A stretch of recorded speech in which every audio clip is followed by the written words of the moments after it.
Good Yontiv. Yom Kippur is a day for deep introspection. Like the high priest entering the Holy of Holies, we seek forgiveness for ourselves, our community, our people. Yom Kippur is a day to look at the past openly and honestly and determine the way forward through the process of tshuva. We are living in a moment when our people are as divided as any time in my memory, both in the land of Israel as well as Israeli Jews and the Jews of the diaspora. It's also a moment that feels inherently dangerous. As we know from Jewish history, it is when Jews turn against one another that disaster is most likely to strike. This has been a difficult year. On the same Yom Kippur, we celebrate the 75th anniversary of the State of Israel, an achievement of nearly miraculous proportions, and commemorate the 50th anniversary of the Yom Kippur War. Our congregation is celebrating its 150th year and a very proud Zionist history. We have much to consider this Yom Kippur. I chose not to deliver a sermon on Israel this year during the Yamim Noraim because I thought it would be better to have a more nuanced conversation in this challenging time so that we could consider what is happening in Israel today in terms of the judicial reform, the protests, and the direction of the current government. To think aloud about what role Jews in America and around the world should play in all of this. To reflect on all of this against the backdrop of Israel's 75th anniversary. And there's no one that I would rather speak with about these issues than our guest, Rabbi Daniel Gordis. I want to take this opportunity to thank Dr. Robert and Carlin Katz for generously supporting our discussion today. Rabbi Gordis is no stranger to me or Anshe Emet. We attended rabbinical school together, and I'm grateful for a friendship that has spanned more than 4 decades. We've had the privilege of learning from Danny over the years here at Anshe Emet. Dr. Gordis is the Koret Distinguished Fellow at Shalem College. He's the author of 13 books and the widely read blog. And listening to his podcast, Israel from the Inside. And I would highly recommend them both. Rabbi Gordis' History of Israel, Israel, A Concise History of a Nation Reborn, received the 2016 National Jewish Book Award as Book of the Year.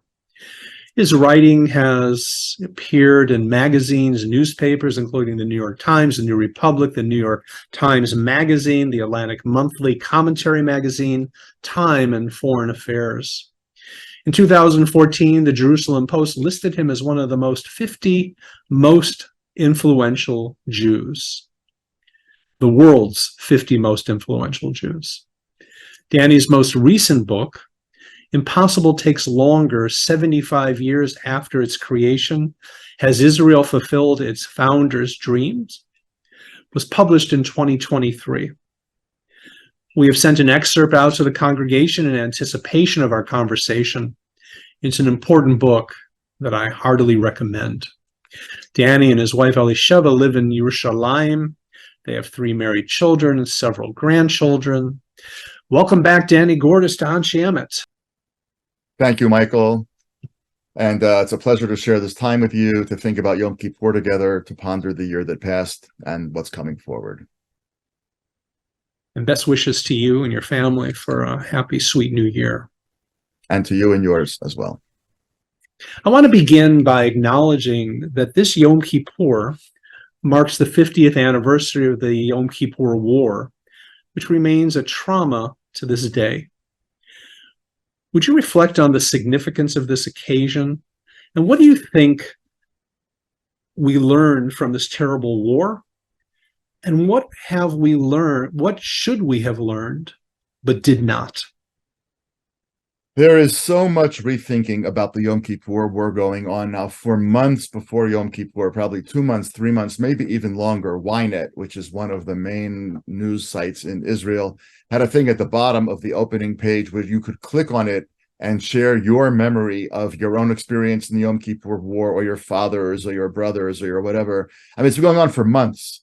They did it a little bit before the 50th anniversary of the 67 war, but ironically, even though 67 changed the map more, and 67 is a better known international war, Yom Kippur has had a much more profound impact on the Israeli soul.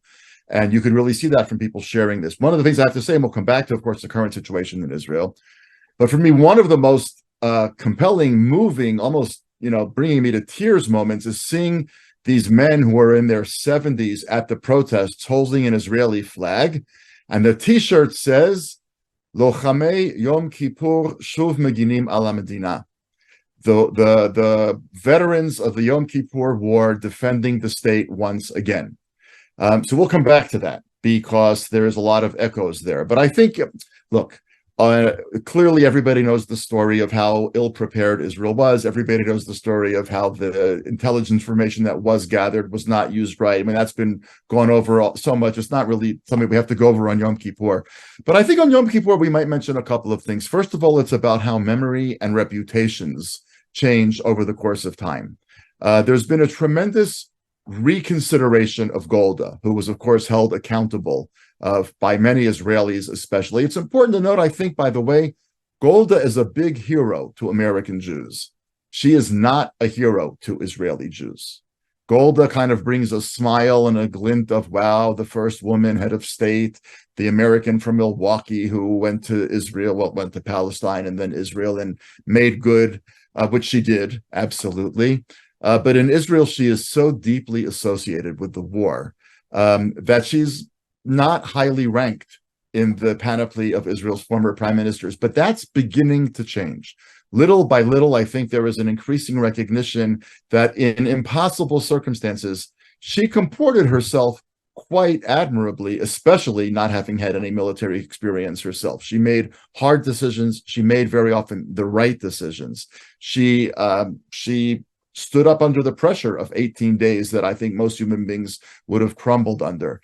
And interestingly enough, as history has gone on, Moshe Dayan, who emerged from the Agranat Commission hearings as kind of unscathed, is increasingly scathed by national memory. And the three generals who were blamed for the failures of the Yom Kippur War are now seen as people who were probably unfairly blamed. They died very young. Two of them died in their 50s, if I'm not mistaken. So I mean, there was human tragedy on human tragedy on human tragedy. And one of the things that I think maybe we ought to remember now on Yom Kippur is that our legacies and our reputations don't get solidified the moment that we die.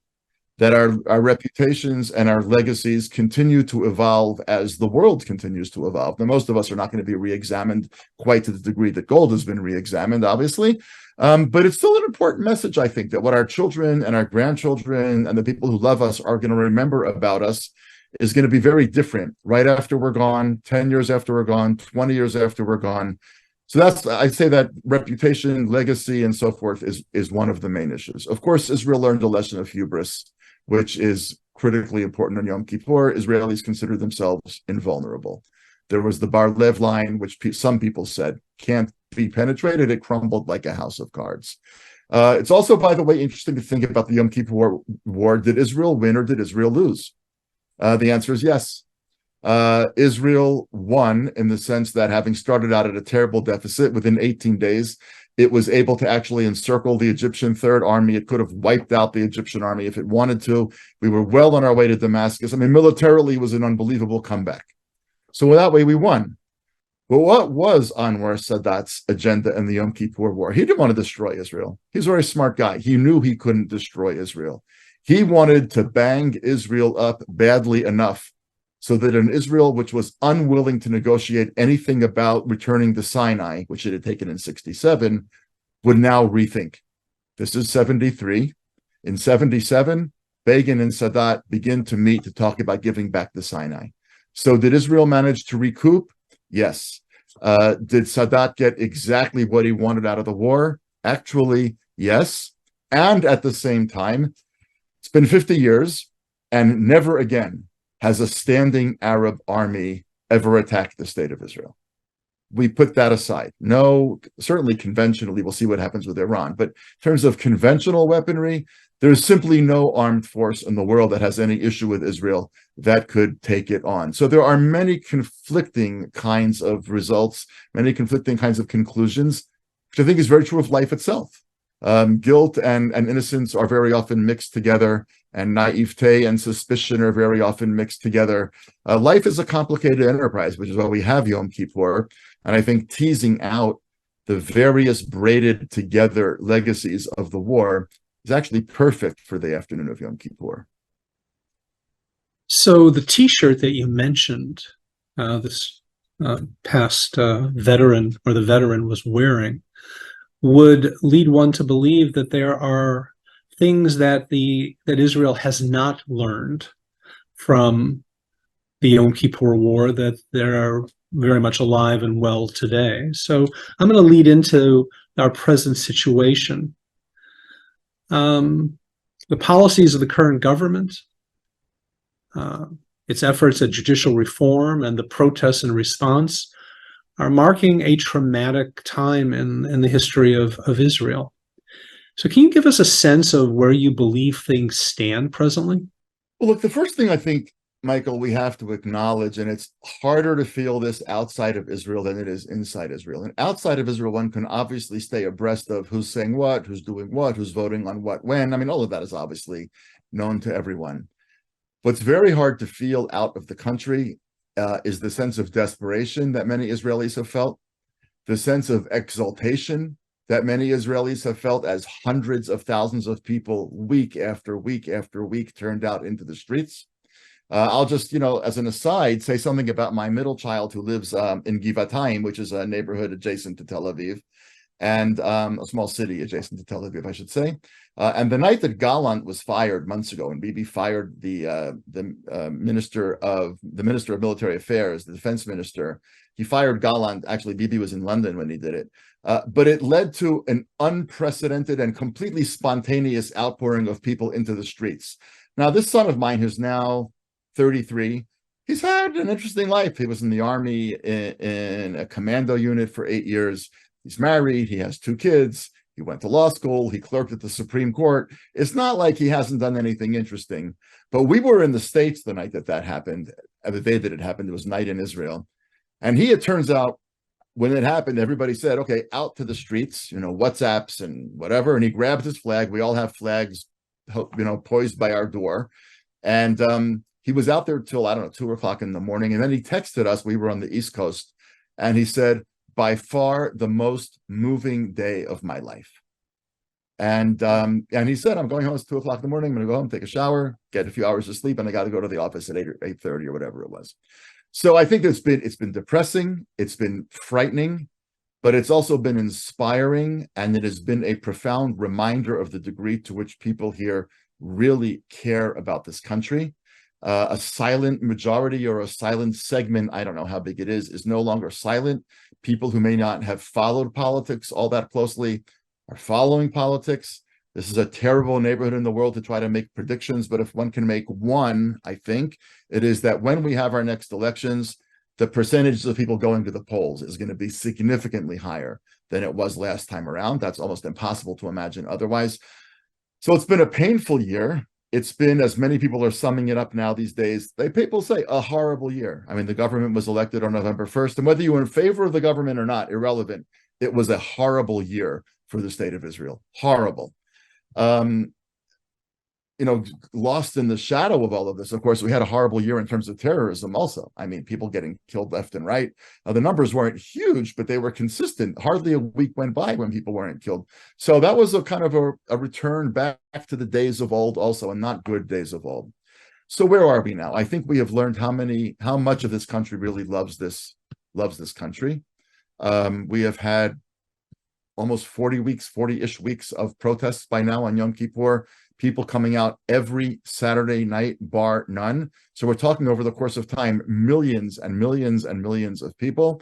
And there was basically one act of vandalism, where people vandalized the offices of the Kohelet Forum, which was the think tank behind the judicial reform. Totally not okay. Don't get me wrong, not okay at all. But it was one instance of vandalism of millions and millions and millions of people being out on the streets for almost 10 months. I mean, it's really kind of unbelievable when you compare that, for example, to Portland and Seattle, and keep in mind that here everybody was using the flag as their symbol. The left was using the flag, the right was using their flag, Ashkenazim and Mizrahim, Jews, a few Arabs. We can talk later if you want about why Arabs did not come out and why I think that was a wise move in many respects.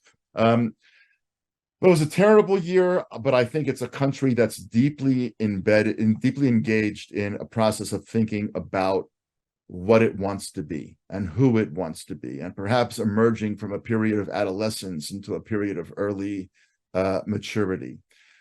I think the lessons of the Yom Kippur War and what we're learning now are different, because all of those wars were always issues that we had with the outside.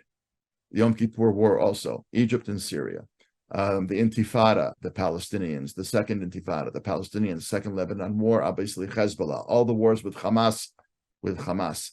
We brought this one on ourselves, and the questions that we're facing now of how drastic a step would we take to get the government to step back from the brink, even if we know that it could be a potentially very dangerous precedent for the future.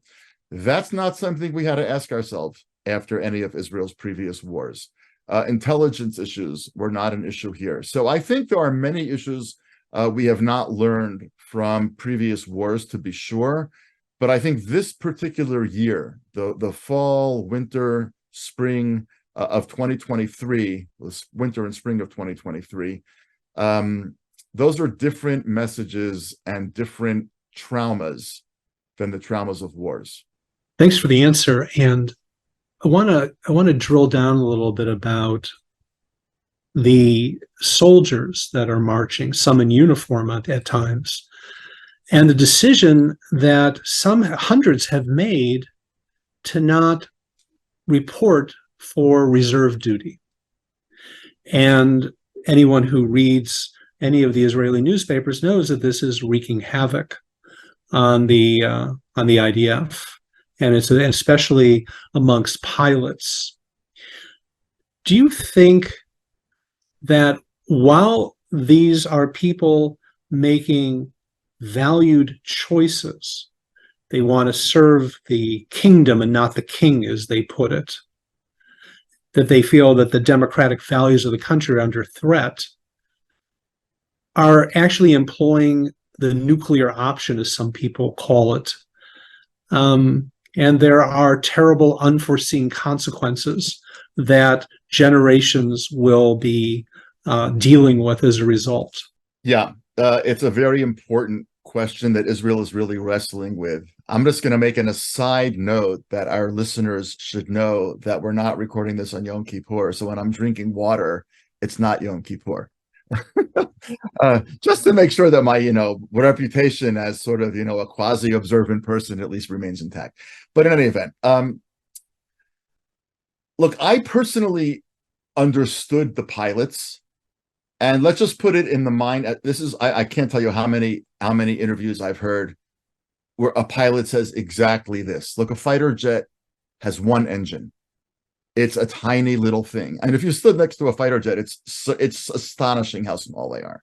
And I'm supposed to go in this jet laden with thousands of kilos of armaments, fly this jet deep into Syrian territory, hope I don't get hit, hope that the engine doesn't go out, hope I don't have a mechanical failure, do what I'm supposed to do, hope I get back and land, and do that time and time and time again for a country in which I'm not sure my kids are going to be able to vote. He says, why would I do that? You can't have it. This is him speaking, not me. But he says, you can't have it both ways, you, the government. If this is going to be a Jewish and democratic country, you can change lots of laws, you can change lots of policies. But if you're going to change the rules of the game, the fundamental playing field is going to shift, well, then everything's up for grabs. And my volunteering as a pilot, because we have what's called a People's Army, a relatively small fraction of our fighting force in a time of war is the actual army of people who are serving their their service. Many people, including a very big chunk of the Air Force, so people who were in their 30s, 40s, who are continuing to train once or twice a month and stay able to fight, but when they get called on, they go.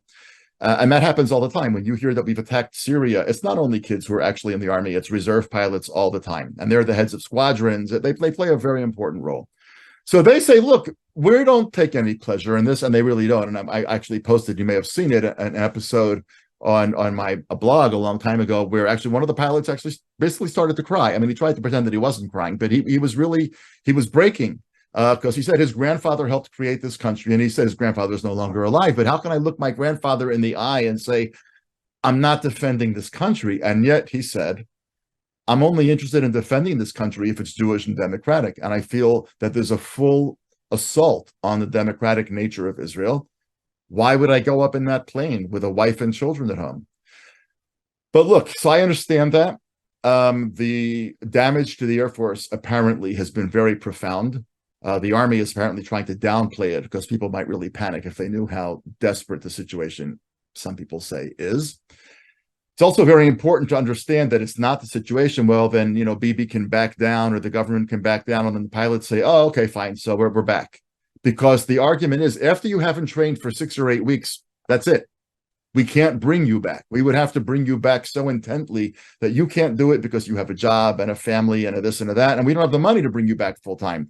So if you stay out, and the numbers, people argue differently here, but if you stay out for 6 weeks, 8 weeks, 10 weeks, whatever it is, you're done. It's not, we can't use you anymore because you're not that equipped. So this is a huge issue. And what do people say on the opposite side? They say, look, when we had the disengagement in 2005 and Prime Minister Sharon decided that Israel was going to get out of Gaza, by and large, the religious community in Israel was opposed to it. Now, religious soldiers were given the out. They did not have to go into those homes and pull people out. But many religious soldiers, including many officers, did participate. Or what happens when some American administration, whether it's Democrat or Republican, doesn't make any difference whatsoever. In order for Israel, for example, to have peace with Saudi Arabia, it's pressed to make a serious accommodation with the Palestinians, and Israel has to pull out of significant portions of the West Bank.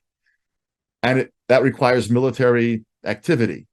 Could you see a world in which now religious soldiers are going to say, no, that I'm opposed to that. You guys didn't fly when you didn't like judicial reform. I'm not going to do what I'm going to do, what you're asking me to do, when it's pulling out of the West Bank. And if we get to a situation where soldiers are going to decide what they are or are not going to do based on the policies of the government, you don't have an army. And this is not a region of the world in which you can survive that way for very long. Not because somebody would attack us and run us over. That's not how this plays out. This plays out with people being aware that you don't have an army, people being aware that you're vulnerable, increased little incidences of this, and by and large, people say, Silicon Valley is looking very attractive.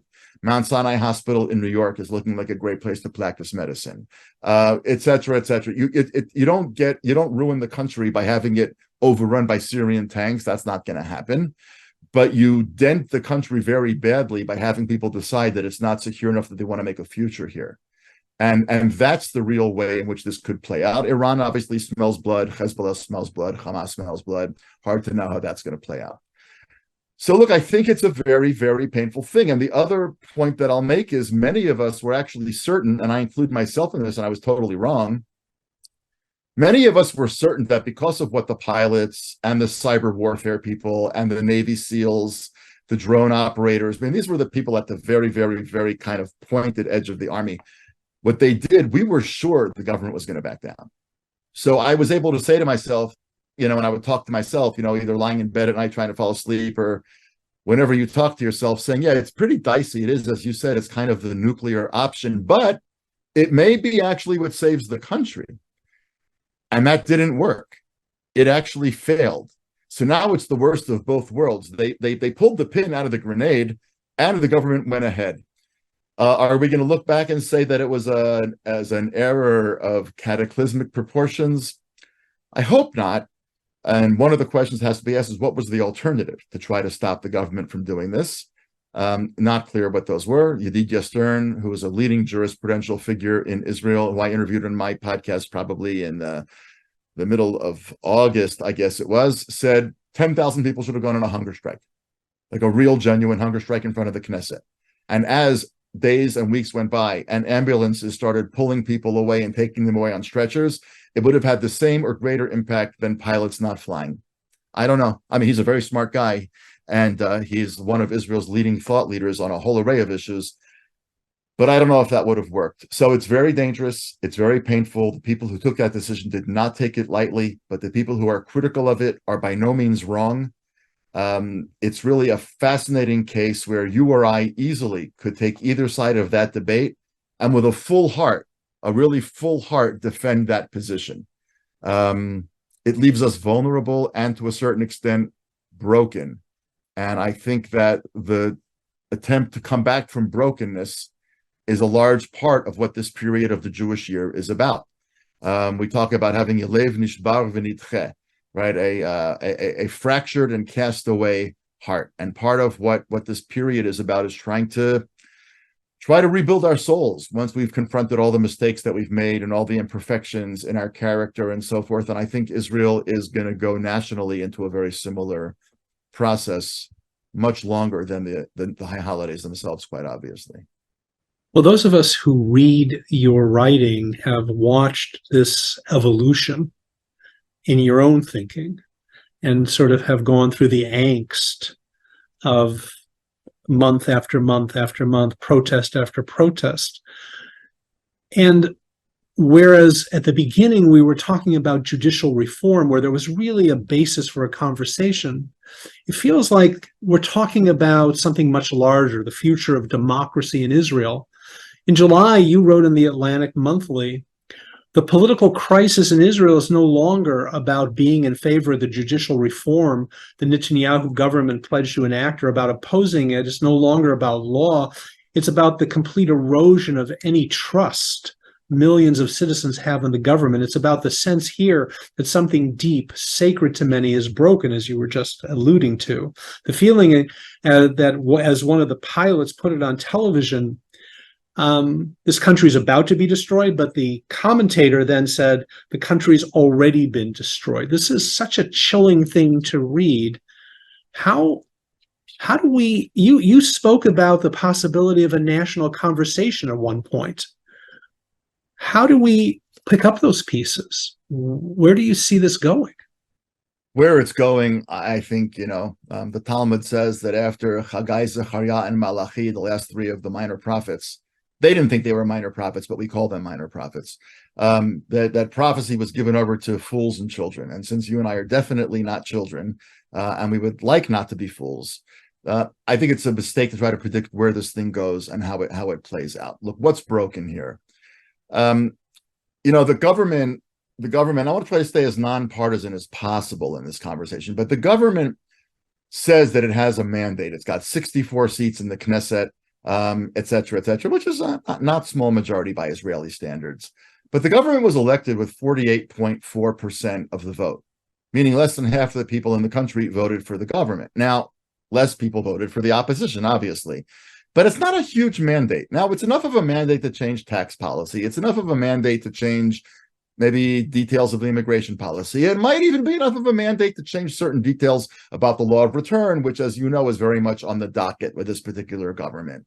It's enough of a mandate because you have 64 votes in the Knesset to change a lot of things. That's what ruling governments do. A Democratic administration comes in, it makes changes. A Republican administration comes in, it makes changes.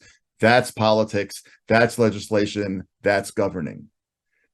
But when you are talking about changing the fundamental nature of the country, in a country in which the executive and the legislative are already wrapped into one in the prime minister / Knesset, and now you're going to take the only checks and balance that we have, because don't forget, we have a unicameral parliament, not a bicameral parliament. There's no House Senate, there's no House of Commons, House of Lords.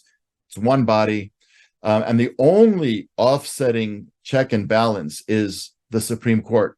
And you are going to expressly, not hidden, you're going to expressly defang the Supreme Court. And you're also going to, by the way, change the nature of the committee, the constitution of the committee that picks judges. So the government will pick the judges, and then also say that the judges, even once they're appointed, don't have judicial review or can't use the reasonable clause, what you're basically saying is this is not going to be a liberal democracy in the sense that we know it. It won't be America. It won't be France. It won't be England. People say it'll be more like Poland, like Hungary, like Turkey, et cetera, et cetera. That you don't get to do with 48.4% of the vote. That's what's broken here. In other words, statesmanship, whether it's Bibi or Lapid or Bennett or Gantz, I don't care who. Statesmanship means saying 70%, 70% of the people polled did not want the government to push through the judicial reform once the protests had really gotten going. They might have liked the idea of the protest, of the reform, and they certainly may have voted for the Likud because 70% could not have been voted for the Likud, could not have been against the Likud and have the Likud still win. So there were a lot of people who voted for the Likud but said, but look what this is doing to the country. I care about the country more than judicial reform.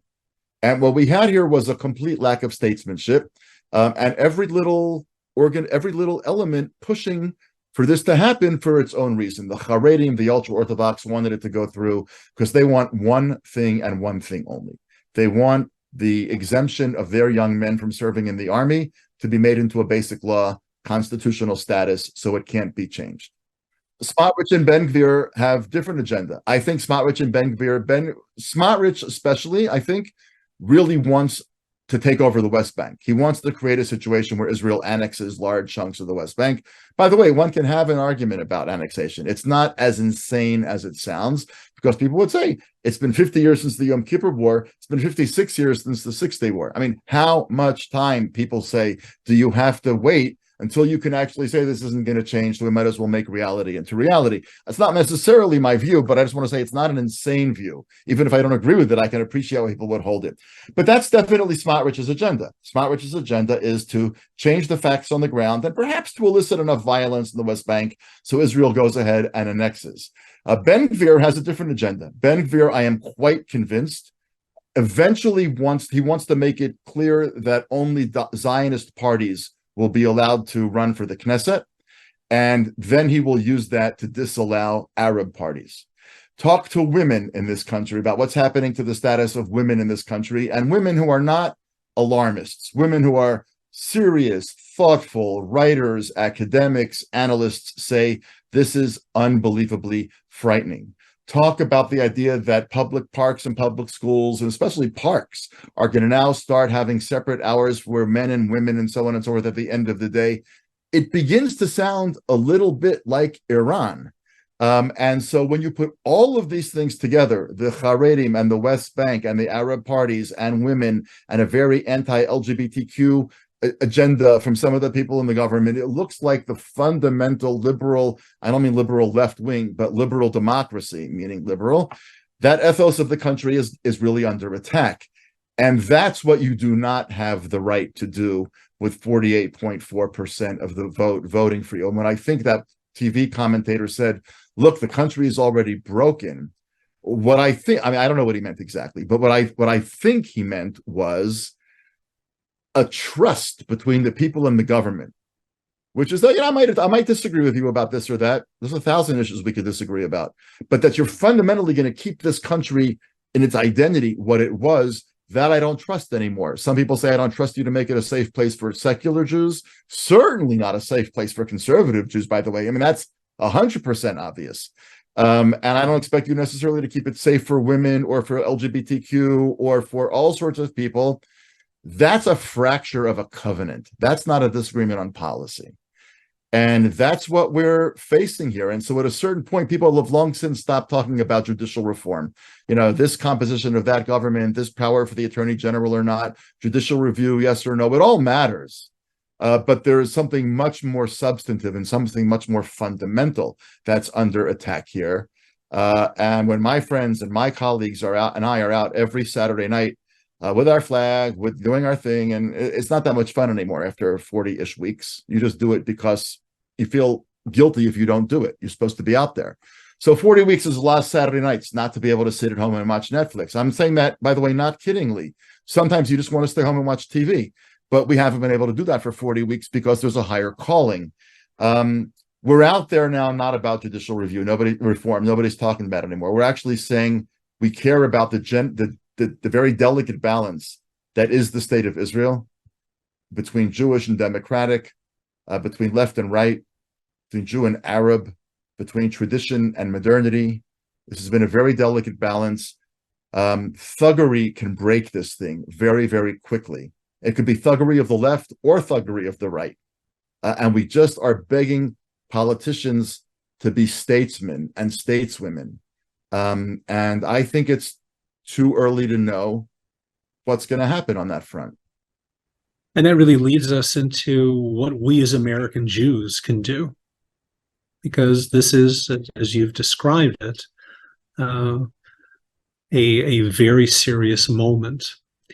You've joined with Mati Friedman, you've joined with Yossi Klein Halevi in making bold statements. And because each of you have been writing, let's call it center-right, from a center-right political perspective, and you have also, each of you have been very strong about the limits of where American Jews can raise their voices in a serious way with security issues, with Palestinian issues. It's all that much more surprising to hear you call to American Jews to get involved. So what is the call? What are you asking for? And because I want to say that our congregation wants to respond, but it's not always clear the best route. Look, it's very complicated. And I know I can speak for Yossi and Mati and myself when I say that none of us wrote either of those two letters, both of which appeared in the Times of Israel, lightly. We really, I mean, I cannot tell you how long we talked about whether to do them at the beginning. And then once we started to do them, how much we worked on the text to try to make sure we were saying it exactly the way that we want. I mean, a lot of time. But why did we say it? We didn't say it because we think American Jews can fix this for us. American Jews, British Jews, Canadian Jews, Jews outside Israel cannot fix this for us. We will fix this ourselves. And at the end of the day, or not fix it ourselves. And at the end of the day, it's going to be decided at the polls. So then what is the role of American Jews? Well, first of all, I think American Jews need to speak out about this now because they are also going to be judged by history. In other words, the children and grandchildren of the adults who are in the congregation at this moment are going to ask their parents and their grandparents, when Israel's democracy was actually threatened, or God forbid, as Israel's democracy was beginning to tank, what did you actually do? And what is that picture of this person shaking hands with the prime minister with an organization that I know you supported? Like, really, what was that about? In the fall, let's say the winter and the spring of 2023, I know that you wanted to show respect for the Israeli government. And I know that we're trained as Jews to feel that to attack the government is to attack the state. But this is a moment when that is not true. This is a moment where one has to separate the state from the government and to be very clear that one can be critical of the government precisely because one loves the state. This is actually an enormous opportunity. The vast majority of American Jews, even those, by the way, who vote Republican, are fundamentally deeply committed to liberal values. Again, liberal in the philosophic sense of the word, not left-wing, but liberal, democracy, the rights of minorities, the rights of freedom of the press, freedom of religion, liberalism. This is a moment where the values that have made so many American Jews proud to be American and have made so many American Jews committed to the organizations, the American organizations, I'm not talking about Israel stuff right now, that they've been at the heart of, and so 70%-ish deeply involved in the Democratic Party. This is a moment where those of us on the streets here and those of you there are actually working for exactly the same values. So I think one of the reasons that American Jews need to speak out is because you need to be on the right side of history. To pretend that this is just, yeah, Israelis are having a spat about something, but I'm still going to show tremendous regard and respect for, no, you can't or shouldn't, I would say, because the people that I understand why one would want to show them respect and regard, they are actually pulling the country apart, either by intent or by weakness. It depends on which one you're talking about. And this is a moment where we all have to press Control-Alt-Delete. We got to reboot for a second and say, wait a minute, what are my assumptions about what does it mean to show love for in Israel? Do you want this to be a country that you can be proud of? If this country shuts down mosques and shuts down all the Reform and conservative synagogues, you think the majority of this government doesn't want to do that? And they do it with a vote of 61 people.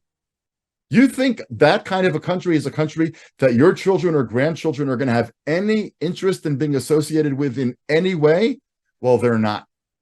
If this is a country that outlaws Arab parties, your children and grandchildren are going to have no interest in it. You won't either, by the way, at the end of the day. The question now is, and this is a very harsh analogy to make, but we all know this. There was one American Jewish protest during the Holocaust. One. There was news, Deborah Lipstadt, the historian at Emory, who's now part of the American administration, assigned to a very significant role for anti-Semitism. She's an outstanding scholar, and she proved in her book called Beyond Belief, the New York Times was covering it. Everybody knew. There was radio, there was television, there were highways, there were trains, there were airplanes. This wasn't the dark ages, the early 1940s. People traveled. People got around America, not the way they do today, but they got around. One protest during all of the years of the Holocaust outside of the White House, by the way, mostly Orthodox rabbis and the 400 people that showed up. That's it. Now, that was a huge failure of American Judaism. And Michael, you asked, earlier in our conversation, what lessons did Israel learn or not learn from the Yom Kippur War? I would ask, what lessons did American Jews learn or not learn from the Holocaust? In other words, American Jews couldn't do anything to stop the Holocaust, but the silence is a badge of shame. The silence is a burden that American Jews, I think, took decades and decades and decades to work out. And that's part of the reason that animated American Zionism was an attempt to try to make amends for a silence that was fundamentally unforgivable. Now that Zionism project is itself in some degree of danger. It's hard to know exactly to what degree. Don't make the same mistake. Do what you need to be able to do to be able to tell your children and grandchildren, we understood. And, we couldn't go to the polls. We weren't Israeli citizens. That's true. But we were very clear. And look, part of this is really a plea, not just to rank and file American Jews who are critically important, but it's a particularly pointed plea to the leadership of American Jews who are at the helms of these organizations, most American Jewish organizations, as of our conversation, have really not come out and said unabashedly, we oppose what the government of Israel is doing to Israel's liberal democracy. They've said they don't like this about Ben Gvir and they don't like that about Smotrich, and they've said it's important for all Israelis to live together. They've danced around it. But when the future of the Jewish people is at stake, you don't dance around. And in a large measure, the call was, first of all, American Jews, speak up so that this is actually something that you can be part of. Build a bridge to Israel that you haven't been able to build in decades because we've been so divided about policy. Here's an opportunity for your kids and your grandchildren to see you deeply involved in Israel because precisely of the same values that your kids and grandchildren care about. Your Zionist engagement now would actually speak to them and bring them in, as opposed to always leaving them a little confused, like, why do you care about it when Israel does this and Israel does that? So it's a huge opportunity for healing here. But as I said, in addition to that, this is a moment in which the leadership of American Jews has to say to their organizations that they lead, there comes a time when one has to have the courage of one's convictions. And yeah, there are donors and not everybody agrees. And yeah, there are staff people and not everybody agrees. And yes, it's complicated. It's always complicated when it's rough. And I think this is a huge test for American Jews as to whether or not the leadership, professional and lay, has the courage of its convictions to look clearly at what is unquestionably happening and to do the right thing. And so to a large extent, it was a plea to American Jews to get involved and to speak out so that American Jews can be proud of the American Jewish community down the road and not have their children and grandchildren say they failed to stand up for the values that we think are sacred. Because we here think they're sacred too. And how unbelievable it would be on a Saturday night to know that the next day on a Sunday or whenever across the ocean, England, France, Germany, America, Canada, wherever, hundreds and maybe thousands of Jews are also protesting, are also doing something because we're in this together. We haven't had an opportunity for that kind of sentiment in a very long time, and it would be tragic and immoral to squander it now. Well, be assured that we at Anshe Emet have been taking up this cause. We have been speaking about it. We are having internal conversations, and we will be having those exact type of protests in the year to come. If I might just say, Michael, I mean, I know that part of what we're celebrating this year is 150 years of Anshe Emet, which is really an extraordinary thing. And Anshe Emet, as you pointed out at the beginning of our conversation, has a very, very rich and consistent Zionist history. But I want to push it one step further and say something that you couldn't say, which is that you yourself have I think, embodied that in a very profound, dignified, and thoughtful way for a very long time throughout your rabbinate. There are not a lot of rabbis of any stripe that people can point to and say that they have been as thoughtful and as wise and as nuanced, but as consistent in their love of Israel the way that you have been. And so you've disagreed with Israel at times, but the love has always been palpable. And you have been worried about Israel at times, but being worried about Israel never meant that you were willing to overlook mistakes that Israel might have been making. It's always been nuanced. And it's therefore not a surprise to any of us who know you and who know Anshe Emet to know that that's what's going to be happening, because that's you and that's Anshe Emet. And it should be said. And you obviously can't say it. So I think it's appropriate that I do. Thank you so much. I so appreciate that. I want to turn our attention to a celebration of the miracle of Israel, which you celebrate in your book, Impossible Takes Longer.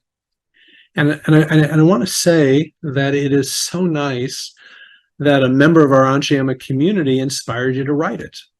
David Brown, a longtime friend, a really significant leader in world Jewry, suggested the premise of the book, Assessing Israel's Accomplishments and Failures at 75. And you chose to use Israel's Declaration of Independence as a way of measuring the success of the country. Why did you take that approach? Well, David and I were sitting in my living room one Shabbat afternoon here in Jerusalem, and my wife was in the States and his wife was in the States. So we were kind of just hanging for Shabbat together. And on Shabbat afternoon, he said, what are you working on? And I said, nothing. And I had actually just started working on a book and chucked the idea. And he said, I have the next book. And I was like, oh, yeah, what is it? And I was kind of amused. And he said, Israel's 75th anniversary is coming up in a year or whatever it was back, the year and a half. You should write a book assessing how well Israel's done. And I thought, it's actually brilliant. That is actually a phenomenal idea. So once I decided to do it, with great thanks and appreciation to David then and abiding appreciation even now, the question is, how do you measure success? How do you measure the success of a country in terms of how happy the population is, in terms of its GDP, in terms of how it's viewed in the United Nations? If you look at how it's judged in the United Nations, we're not doing so well. If you look at how happy Israelis are on an international scale, ranked 4th in the world, at least in 2022. What'll happen in 2023 remains to be seen. Doing quite outstandingly. Only 3 Scandinavian countries ahead of us. We're way ahead of America, way ahead of Canada, way ahead of lots of other countries that you would expect, given what life is like here. Because the happiness is a function not only of comfort, which we don't have a tremendous amount of, but it's a function of belief and passion and purpose, and that we have in abundance. And where does Israel's purpose really get articulated? There's one document, and it's a document, ironically, that all of us know exactly what it looks like. We can see it. We know it's calligraphed. It's on the parchment, and there's some stitching at the bottom, even if we're not sure exactly why it's stitched together, and the little seal, and then all the signatures. And we know exactly, everybody's got pictures of it. They've seen it. They've seen pictures. They have pictures. Very few of us have actually read it. It's 19 paragraphs. All the paragraphs are short. And it struck me that this was an opportunity in several ways. First of all, to introduce people, the reader, it's really an extraordinary document. Secondly, to introduce people to the history of that document. The document was written over several stages. And although other books also address this, Yoram Shachar here at Tel Aviv University and Rogachevsky and Siegel put out a book quite recently about the drafts of the Declaration. So I'm hardly the only person that wrote about this. But that's also, I think, a fascinating opportunity to see the multiplicity or the chorus of voices that the Declaration actually represents. It's not David Ben-Gurion's view. It's not the view of the secularists. It's not the view of this or that. It's really, all of the editing is kind of like an archaeological tell. It's got layers and layers and layers. And then it's an opportunity to really look at all the things that the Declaration says we're going to do. It says that we're going to be open to immigration. How have we done with immigration? We're going to bring blessing to the entire region. They wrote, even as we were under attack in what was the War of Independence, they wrote that. And look, I mean, why did the UAE and Bahrain sign the Abraham Accords? As much as I'm a huge fan of the Accords and have been there, and it's fascinating, they're not Zionists. I mean, why did they sign the Accords? Because we have what to offer. And it's not only about Iran. It is that in large measure, but it's not only that. Israel has brought tremendous blessing to the region. Why is Saudi Arabia beginning to sort of dabble in this idea of normalization? I mean, how crazy is it that this airplane of Israelis, 127 Israelis towards the end of August, landed in Saudi Arabia and nobody was worried? I mean, really, nobody in Israel was worried about them. We knew they'd be fine. If they'd landed in Iran, it would not have been pretty. And if they landed in Saudi Arabia 20, 30 years ago, it would not have been pretty. But we knew they're going to go to a hotel, they're going to get a shower, they're going to get some food, and the next day the plane will be fixed and it'll fly to Tel Aviv, which is exactly what happened. Where did all that come from? It came from this dream that the Declaration of Independence speaks about bringing blessing to the region. The Declaration speaks about the Jews reimagining themselves, Jews working the land, which they'd not been allowed to do in Europe, Jews being responsible for their own destiny, which they have not been able to be anywhere else in Jewish history in 2,000 years. The Declaration of Independence is the one document that was really agreed upon by a wide panoply of Israelis, religious and secular, and Mizrahi and Ashkenazi and all of that. And it's a foundational document that the Supreme Court often quotes when it wants to talk about what's the purpose of the country. And it felt like celebrating Israel's 75th anniversary almost mandated having a good look at the document that says what we hoped we would be. And then, because love does not mean ignoring flaws, right? If we have kids and we know that there are things that are not going right with our kids, responsible parenting is not to say, it'll be fine, right? Responsible parenting is to be a little sleepless at night.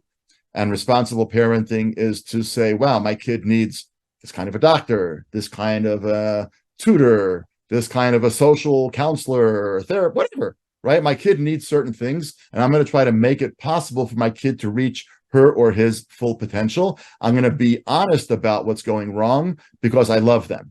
And I want, as a guardian, lover, so to speak, of my children, to enable them to be the best that they can. That's the same thing about Israel. To pretend that Israel's doing just fine, it's just not to be terribly patriotic.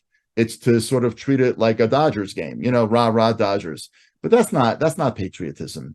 And so I wanted people to understand the extraordinary accomplishments that Israel has had to its credit in 75 years, but also to be painfully aware that there are deep flaws. And the deep flaws does not make Israel a failure any more than those great accomplishments make Israel an unmitigated success. Like most things in life, it's complicated. I think overwhelmingly what we've built here defies imagination in 1948. Nobody in 1948 would have imagined what Tel Aviv is like. Nobody in 1948 would have imagined UAE, Bahrain, Morocco, Saudi Arabia, Jordan, Egypt, and all in various degrees of peace with Israel. Nobody would have imagined a military power that is, ranked high in the world. Nobody would have imagined, from Zion shall come forth Torah, more people studying Torah in the state of Israel than in the rest of the world put together. More people studying Torah in Israel than there were in Europe before the war.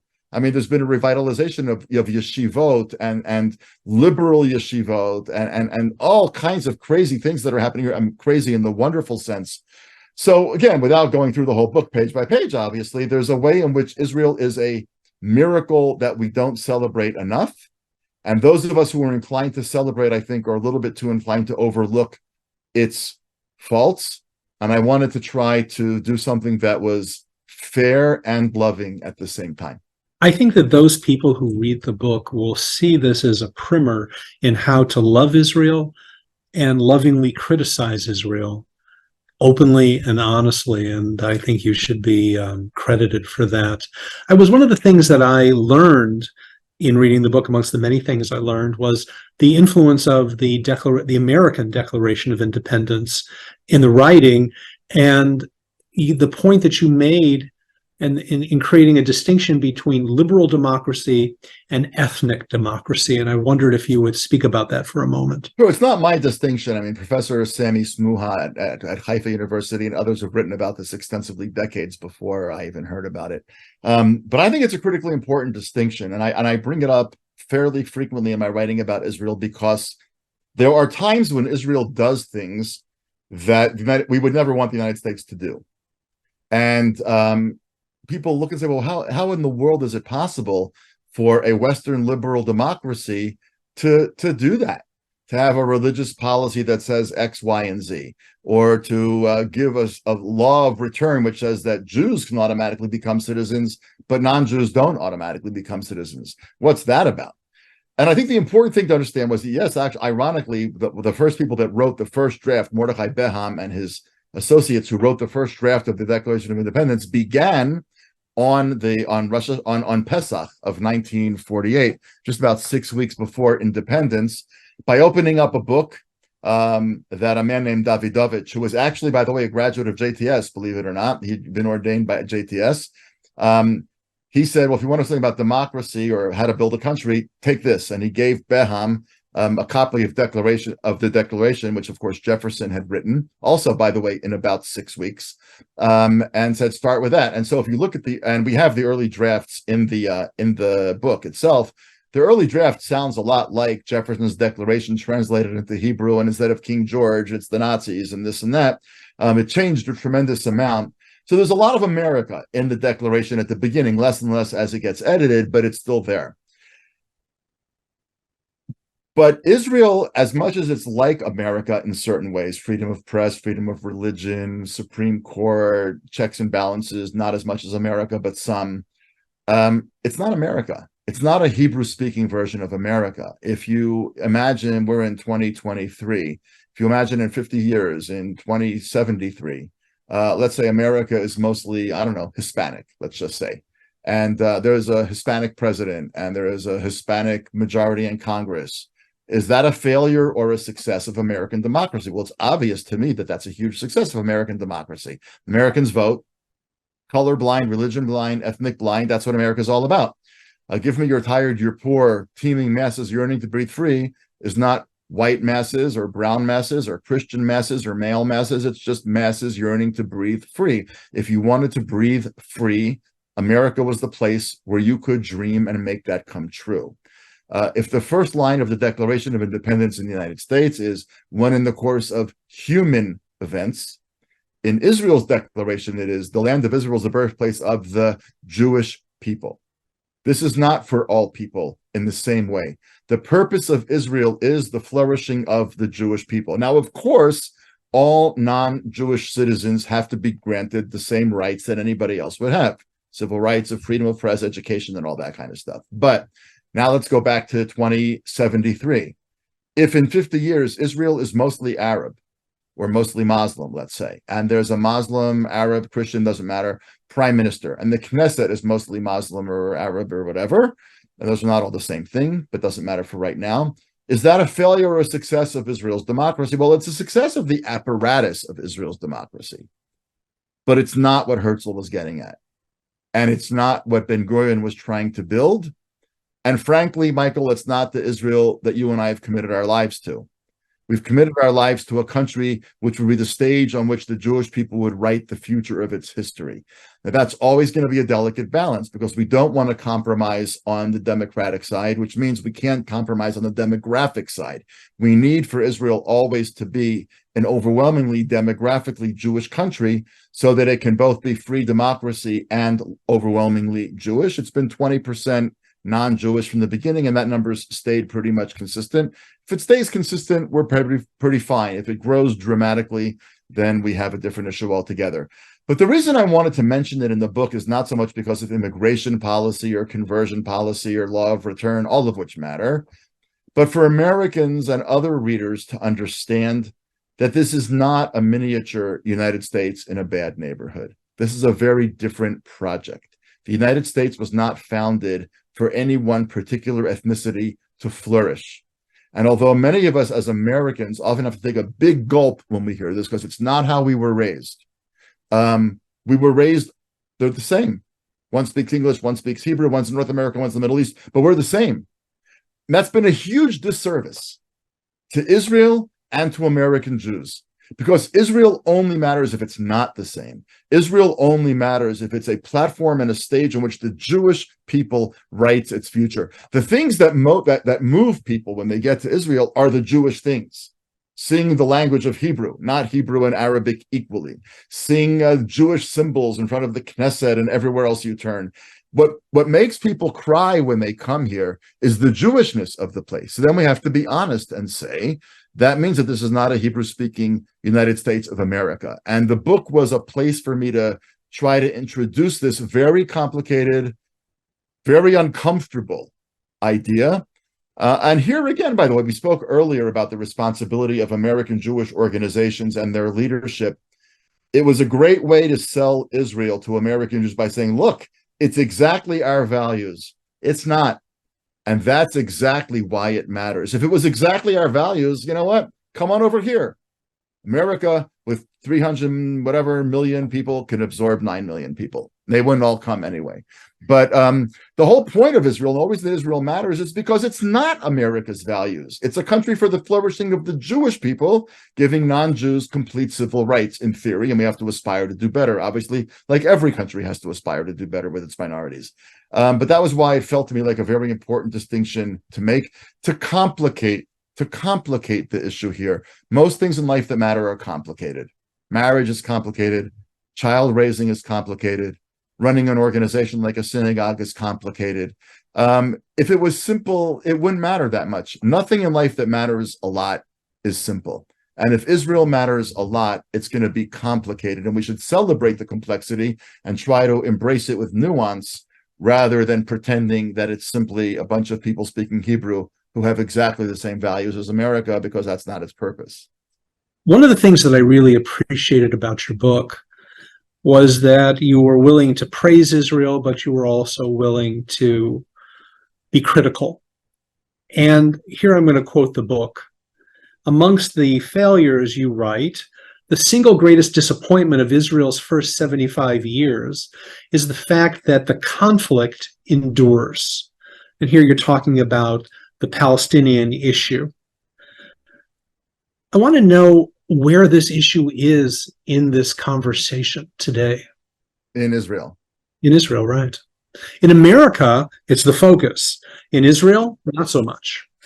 Right. Well, it's very often the focus in Israel. I mean, to be sure, when there are conflagrations, everybody talks about it. When there are elections, people talk about it. I mean, Smotrich and Ben Gvir, by the way, ran on anti-Palestinian platforms. So it was an issue in the elections, if not explicitly, then certainly by implication. But look, one of the tragedies of what's happened in this last 10 months is that issue number one, which is judicial reform / the future of Israel's democracy, is so far ahead of anything that is number 2, 3, 4, or 5, that nothing else is getting talked about. And we as an Israeli population need to think about the Palestinian issue. One can make an argument that the Palestinians should have a separate entity. Then you can discuss whether it's a state or something else. One could make the argument that you should annex part of the West Bank and then make the rest of it a Palestinian state. One could make the argument for all sorts of things. People do make the argument, which I'm totally opposed to, for one political entity between the Jordan River and the Mediterranean Sea, and let all the people be part of the same thing. It's the end of the Jewish state, so I'm opposed to it, but I understand the argument. In other words, these are really powerful and important moral arguments to have, and I think we ought to be cognizant, especially on Yom Kippur, that a people cannot control 3.5-ish million other people forever without doing a serious accounting of what the future looks like. And Israelis, I think, have been sadly diverted from a serious conversation about that for a very long time because of very, very complicated political realities in this country, but now even more so. You can really search high and low for a serious discussion of the future of the Palestinian issue in Israel these days. And that does not redound to our credit, and it does not favor our future security. So it is an issue that we have to come back to. Realistically, that's not going to happen until we can get this democracy, judicial reform issue somewhat settled. But then there's going to be an accounting. And that might come, by the way, in the form of a condition that Israel makes serious accommodations to the Palestinians in exchange for Saudi normalization. My guess is that Bibi would want to do that, and Bibi's right flank would not want to do that. And that might lead to a moment in which Bibi and his right flank separate, and then Gantz Lapid join with Bibi. I mean, all sorts of things are possible, and we've sort of stayed out of the political muck in this conversation. But it's a conversation we have to have. We did not ask for this long-standing political issue. We did not ask for this long-standing moral issue, but we have it, and we need to address it. So, spoiler alert, you find that Israel is actually a successful country. It has succeeded, and it succeeds because it has created a new Jew. I will leave it to the congregation to read the book to find out why that is such a compelling argument. But I want to turn to you not only as a friend, but as a rabbi on this day as we conclude, with the thanks of our community for taking the time to talk with us and to have this conversation about what's happening in Israel and how to understand, or at least one thoughtful perspective on the 75th anniversary. This conversation is such an important one, and I know all of us who are listening feel privileged to be part of it. So thank you for that. But I want to turn to you as a rabbi. It is Yom Kippur when this is being aired. So what's your prayer for the state of Israel? What's your prayer for the people of Israel on this Yom Kippur? All of us are that play the role of the Kohen Gadol going into the Kodesh Kodeshim. What's the prayer that you want to offer on this day? The prayer that I want to offer, and the prayer that I have been living with for months already, is that we understand the enormity of the miracle in which we live, and that we be deserving of it, and that we contribute to its flourishing and bequeath it to another generation. If we've learned anything over these past 9-10 months, it is how incredibly fragile this enterprise is. It doesn't take much to rock it to its very core. And we've done that.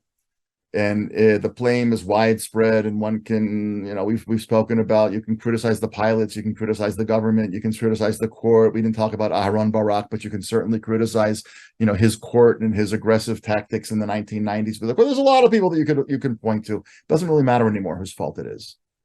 What matters is, how are we going to fix it? How are we going to save it?